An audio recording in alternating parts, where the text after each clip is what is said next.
welcome to ConLink. I'm Gregory Parks, and I have another guest with me. Our next guest has been with CONvergence from the beginning. He was one of the original 7 and served on the board of directors for the first 10 years of CONvergence.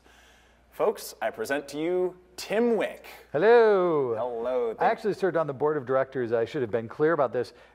From before CONvergence even happened. So CONvergence started up about 18 months prior to our first convention. And I was on the board for like almost 12 years. Almost 12 years. Yeah. I was in my 20s when I started working on CONvergence. Holy cow. I was like, where was I when CONvergence was being born? I was like, oh, wow. Yeah, I didn't have any clue. And now I want to go back in time because I knew all the right people who would have known. They just didn't tell me. Yeah. So. Yeah, well, we were keeping it a secret as much as humanly possible. We didn't want people to know. Dang. We were like, let's just keep it on the down low, this convention thing. Well, it worked.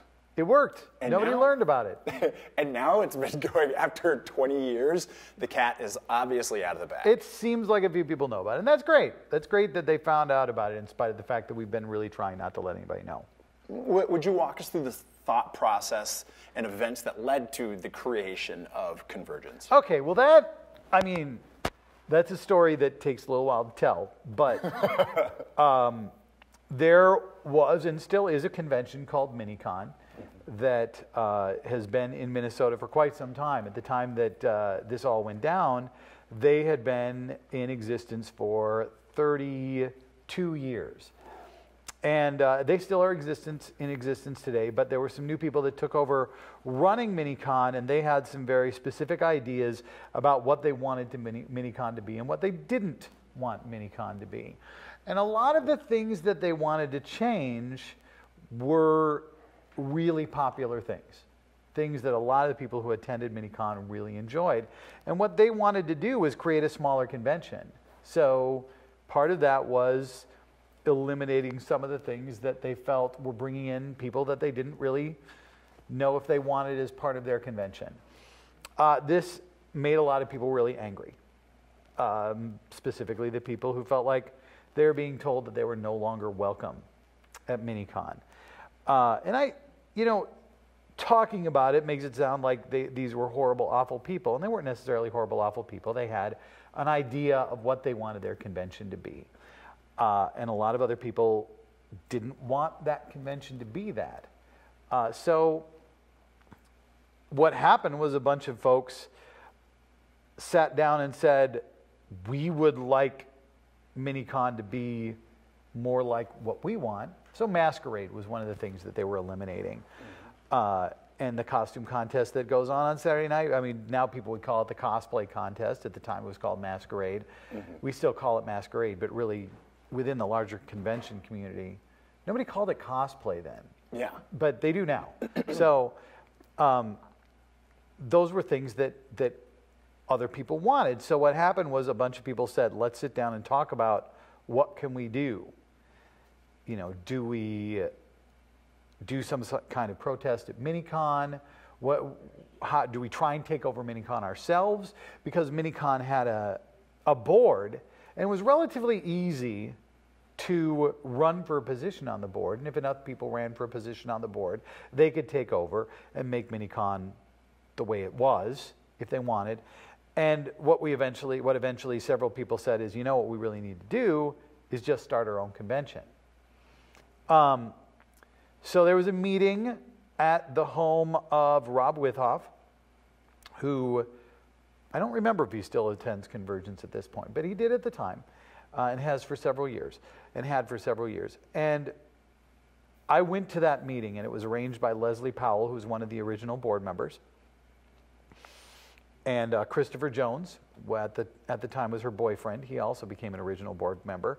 Wendy Bowlesby, who is a good friend of mine, was an original board member. She was the one that invited me to that meeting. So we all sat down in that room, and we had a big old conversation about what we were going to do.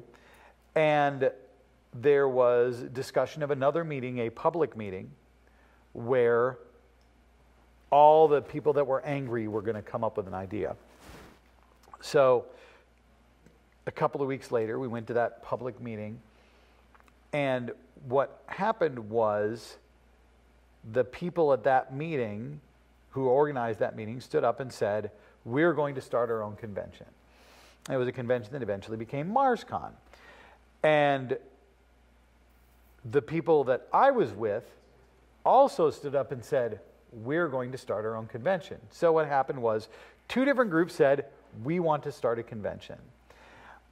When we stood up and said we're going to start a convention, we knew only one thing, and that was a gentleman whose name I don't remember, but I'm sure when you interview Pat Wick, she'll be able to remind you of his name. He had said, I will commit $5,000 to getting a convention started. And we were like, all right, $5,000 in the bank. We can make this happen. And that's basically all we had on a piece of paper when we started. And we went to Perkins after that meeting, and there were 6 of us that went to Perkins. Wendy Bowlesby was there. Pat Wick, my wife, was there. Leslie Powell was there. Jeremy Stomberg was there. A woman named Simone was there, and I'm trying to remember who the 6th was because they also ended up joining the board. Now I can't remember, and I'm just going to feel terrible. So we basically sat down at that meeting and said, okay, I guess we're going to do this. Oh, Chris Jones was there. Christopher Jones was there. So the 6 of us said, all right, we're going to do this.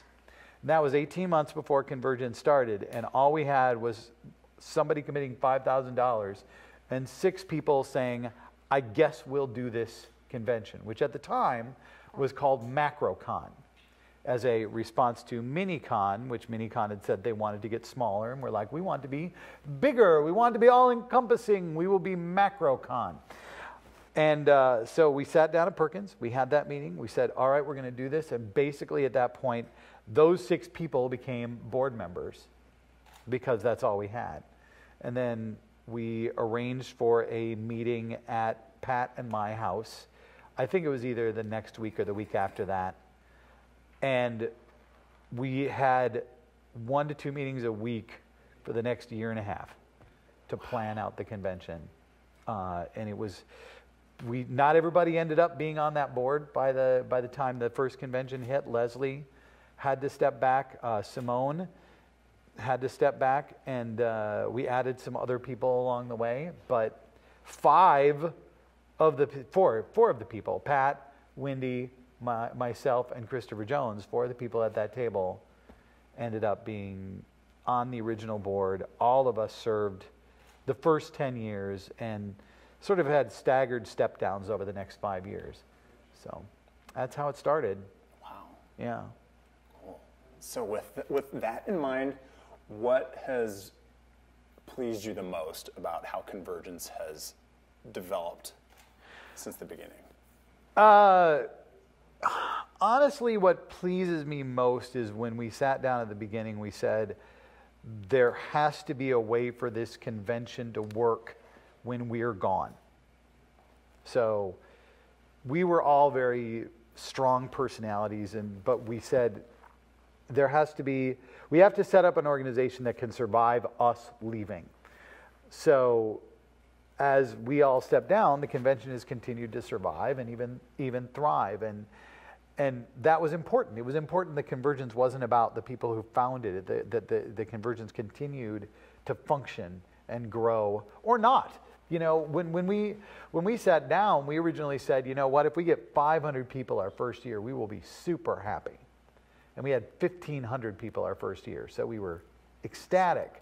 And we're now somewhere between 6,000 and 7,000, and sometimes that number goes up and sometimes it goes down. And I don't know whether CONvergence is ever going to be a 10,000 person convention. I kind of hope it won't, but it has grown from that 1,500 person original size. And Minicom, when they were so big they wanted to get smaller, was around 3,300 people. So we've grown well past that, and knowing that it continues to exist and grow is the most satisfying thing. Beautiful. Well, thank you for your time, Tim. You're super welcome. And it was good to see you again, and we'll see you around the convention. I will see you around the convention. All right. All right. Thank you. This has been ConLink. We'll see you soon.